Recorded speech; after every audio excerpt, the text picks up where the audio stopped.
S K super TMT, the long life TMT. Hamza Burhan Pulwama ದಾಳಿಯ ಹಿಂದಿನ master mind ಅನ್ನ ಇವತ್ತು ಪಿಒಕೆಯಲ್ಲಿ ಹೊಡೆದಾಕಿದ್ದಾರೆ. ಯಾರು ಹೊಡೆದಾಕಿದ್ದಾರೆ ಅಂತ ಗೊತ್ತಿಲ್ಲ.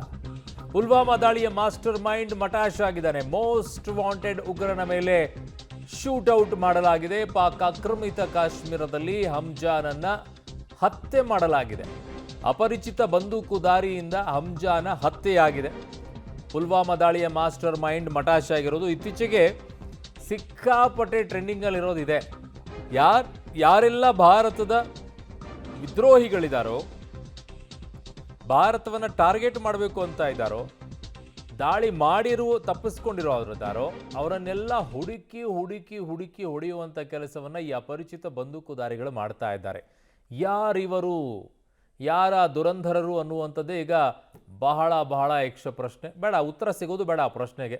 ಅವ್ರು ಹಂಗೆ ಕ್ಲೀನ್ ಮಾಡ್ತಾ ಇರಲಿ, ಹೊರಗಡೆನೇ ಇದ್ದಾರೆ, ಕ್ಲೀನ್ ಮಾಡ್ತಾನೆ ಇರಲಿ, ಇನ್ನೂ ಒಂದಿಷ್ಟು ಜನ ಕ್ಲೀನ್ ಮಾಡಲಿ. ನನ್ನ ಸಹೋದ್ಯೋಗಿ ಶಬೀರ್ ನನ್ನ ಸಂಪರ್ಕಕ್ಕೆ ಸಿಗ್ತಾ ಇದ್ದಾರೆ. ಶಬೀರ್, ಆ ದುರಂಧರರು ಯಾರು, ಏನು, ಎತ್ತ ಅನ್ನೋದು ಯಾರಿಗೂ ಗೊತ್ತಾಗೋದೇ ಬೇಡ. ಆ ದುರಂಧರರು ಇನ್ನೊಂದಿಷ್ಟು ಕ್ಲೀನ್ ಮಾಡುವಂಥ ಕೆಲಸವನ್ನು ಮಾಡಲಿ, ಗುಡಿಸಿ ಗುಂಡಾಂತರ ಮಾಡಬೇಕಿಂಥವ್ರನ್ನೆಲ್ಲ. ಏನು ಡೀಟೇಲ್ಸ್ ಸಿಗ್ತಾ ಇದೆ ಈಗ ಈ ಬೆಳವಣಿಗೆ ಬಗ್ಗೆ? ನೋಡಿ, 2019ರಲ್ಲಿ ಪುಲ್ವಾಮಾ ದಾಳಿಗೆ ಕಾರಣ ಆದಂತಹ ಮಾಸ್ಟರ್ ಮೈಂಡ್ ಅಂತ ಕರೆಸ್ಕೊಳ್ತಾ ಇದ್ದಂತಹ ಹಮ್ಜಾ ಬುರ್ಹಾನ್ ಅನ್ನುವಂತ ಭಯೋತ್ಪಾದಕ ಏನಿದ್ದ, ಈತನನ್ನ ಈಗ ಹತ್ಯೆ ಮಾಡಲಾಗಿರುವಂತದ್ದು. ಪಿಒಕೆ ಅಂದ್ರೆ ಪಾಕ್ ಆಕ್ರಮಿತ ಕಾಶ್ಮೀರದಲ್ಲಿರುವಂತಹ ಮುಜಾಫರಾಬಾದ್ ನಲ್ಲಿ ಈ ದಾಳಿ ನಡೆದಿರುವಂತದ್ದು. ಅಪರಿಚಿತ ವ್ಯಕ್ತಿಗಳು ಬಂದು ಗುಂಡಿನ ದಾಳಿಯನ್ನು ನಡೆಸಿ ಈತನ ಹತ್ಯೆ ಮಾಡಲಾಗಿದೆ ಅನ್ನುವಂತ ಮಾಹಿತಿಗಳು ಕೂಡ ಈಗ ಸಿಗ್ತಾ ಇರುವಂತದ್ದು. ಆದ್ರೆ ಯಾರಿವರು ಅನ್ನುವಂಥದ್ರ ಬಗ್ಗೆ ಇನ್ನೂ ಕೂಡ ನಿರ್ದಿಷ್ಟವಾದಂತ ಮಾಹಿತಿಗಳಿಲ್ಲ. ಇದೇ ರೀತಿಯಾಗಿ ಅಪರಿಚಿತ ವ್ಯಕ್ತಿಗಳು ಈ ಹಿಂದೆ ಕೂಡ ಪಿಒಕೆಯಲ್ಲಿ ಹಲವು ಭಯೋತ್ಪಾದಕರನ್ನ ಹತ್ಯೆ ಮಾಡುವಂತ ಕೆಲಸವನ್ನ ಕೂಡ ಮಾಡಿದ್ರು.